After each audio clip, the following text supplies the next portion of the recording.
Hello. Yeah, so this next video is on, well, it's the same as AI assimilation, but I wanted to introduce some of the topics in regards to mental illness, which is effectively it's saying it's schizophrenia, delusional disorder, schizoaffective disorder, or that it's any past personality disorders. So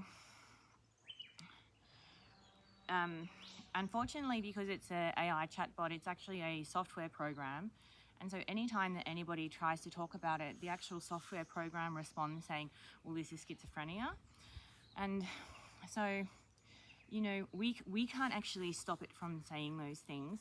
But what we can do is we can start talking through the experiences and making it more comfortable for people to start feeling more secure inside themselves in their own homes before we start talking about this more publicly.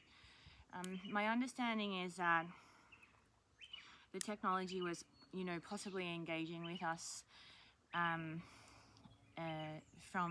and around the COVID period, and that the technology is a thought, read and write. So it both downloads or it receives our brain waves. And then my understanding, and this may be wrong, but you know, we're only in beginner discussions, but my understanding is that after receiving brainwaves for a long period of time, it's began to pattern up what words are associated with what brainwave or thought wave. Excuse my very limited understanding of neuroscience. So while we just begin the community discussions on it. But yeah, so the software program is taking signals from people's brains, interpreting it, and then it is over a period of time beginning to code thoughts into areas of the person's brain. So, you know, over the period of time, 3 years or something, this has both felt like, you know, dust particles or nano dust particles moving inside the ear canal to create the sound of hearing sound. It also has been that the lines in the ears feel like, you know, you could describe to say that the tech pieces have grown over the nerves, and then the nerves, I shouldn't say nerves, so but a line has gone from inside the ear into the brain, and it's recreating sound signals. Another one is the feeling of physical movement from one side to the other side and back.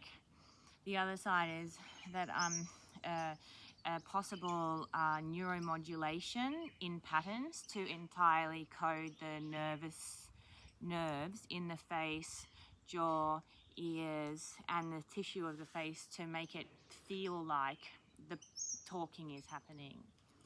Another area is also the coding of the voice box, which, you know, I mean, I think that this started 3 years ago or something, which were the vibrations here down into the stomach, which people have said, well, it's the vagus nerve, and it is also the vagus nerve. But it's that, you know, one part of it was creating physical discomfort to then code the nerves to then have it talk as us. So, you know, we're only at very early stages for these things coming out.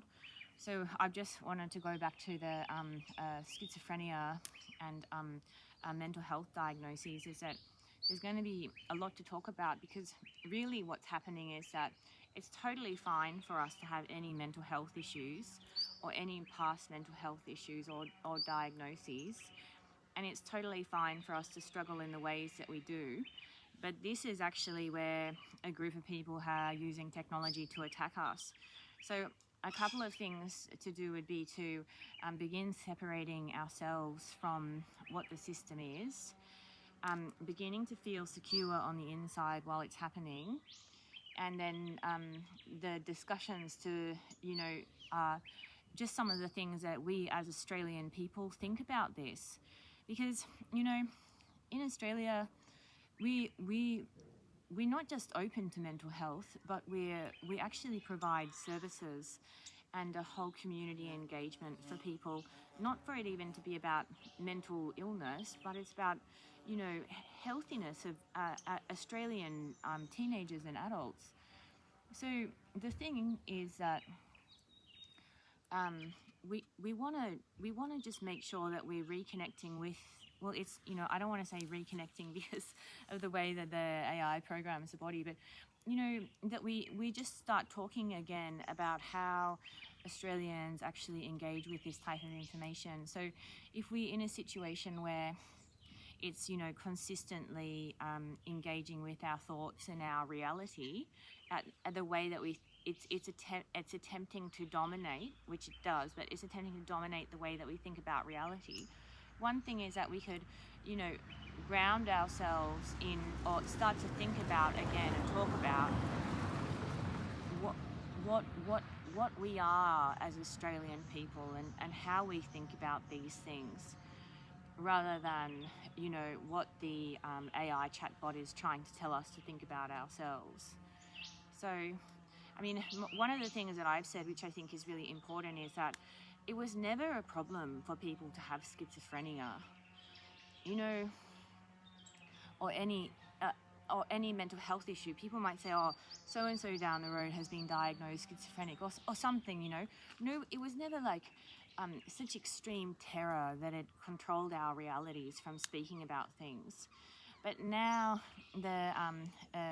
the use of mental health diagnoses is being used to block us from reporting something which is a crime, and a serious activity.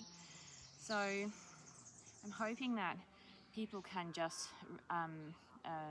you know, begin to listen, or, you know, begin to hear what I'm saying, and spend some time remembering who we actually are as Australian people. So, yeah.